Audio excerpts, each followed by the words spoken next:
Você sabe a diferença entre eco, eco e reverberação? Senta aí que eu vou te explicar.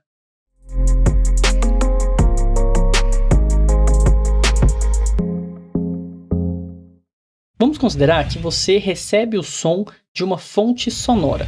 E esse som ele vai diretamente para o seu ouvido. Então a gente vai chamar isso de som direto.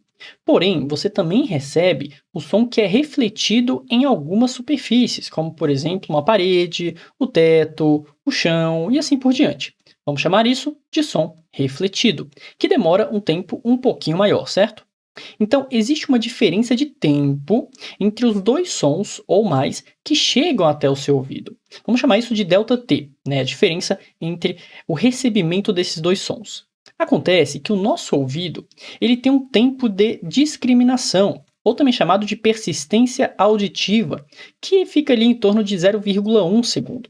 E o que significa isso? Que demora 0,1 segundo para você esquecer o som que você acabou de ouvir e perceber o próximo som. Então, esse som ele fica guardado na sua memória durante 0,1 segundo.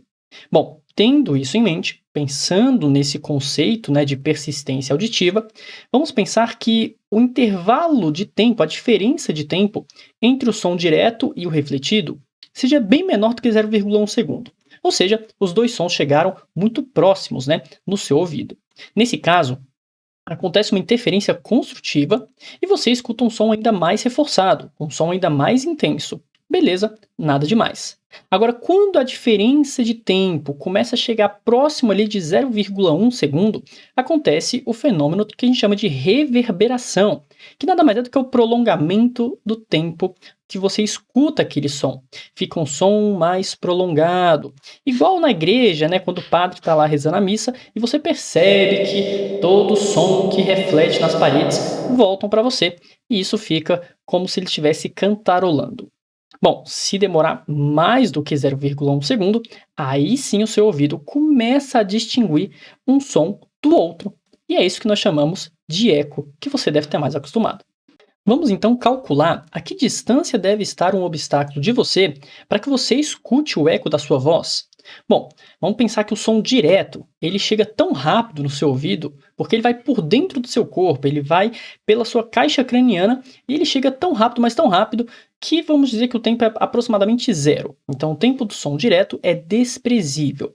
Agora o refletido, né, ele vai ter que chegar até o obstáculo, voltar, e para que você escute esse som como sendo diferente do som direto, tem que demorar 0,1 segundo, ou algum valor maior, obviamente. Usando a velocidade do som como 340 metros por segundo, e supondo que essa velocidade é constante, é só fazer um cálculo simples de movimento uniforme. Agora, cuidado! Perceba que o deslocamento é o dobro da distância entre você e o obstáculo, pois o som tem que ir e voltar. Tá aí.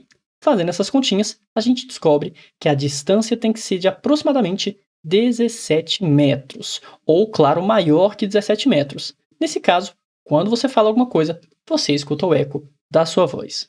Mas é claro, você deve estar se perguntando, putz, mas por que eu não consigo perceber o eco no dia a dia? É muito mais normal você não escutar eco do que escutar o eco, sendo que no seu dia a dia tem vários obstáculos a distâncias maiores que 17 metros. Então, olha só. Pensando que você está num quarto vazio, ou seja, sem móveis, né? Aquele quarto que está para alugar, que está para venda, e não tem um armário, não tem um sofá, não tem uma mesa, não tem nada. Só está você nesse quarto. Mesmo que o quarto seja grande, né, com as paredes bem afastadas, até maior do que 17 metros, você não percebe o eco porque o som reflete em várias superfícies e volta em você em vários tempos diferentes. Então, na prática, você escuta um som depois de um tempo T1, outro som depois de um tempo T2, T3, T4, e quando você pega os intervalos entre todos esses sons que refletem na parede, no chão, no teto, você acaba tendo a sensação de reverberação. É muito complicado você ter uma situação em que o som consegue voltar unicamente depois de 0,1 segundo. Na prática, são vários sons que ficam voltando para você e é isso que te dá a reverberação. Para melhorar isso, é só você colocar alguns móveis nesse quarto, colocar uma cortina, um colchão, um armário, porque o som vai sendo absorvido por esses objetos, reduzindo assim a reflexão. aí você tem um som mais seco, mais limpo e mais agradável de se ouvir. E aí, gostou desse vídeo? Se gostou, deixa o like, se inscreve, comenta, compartilha.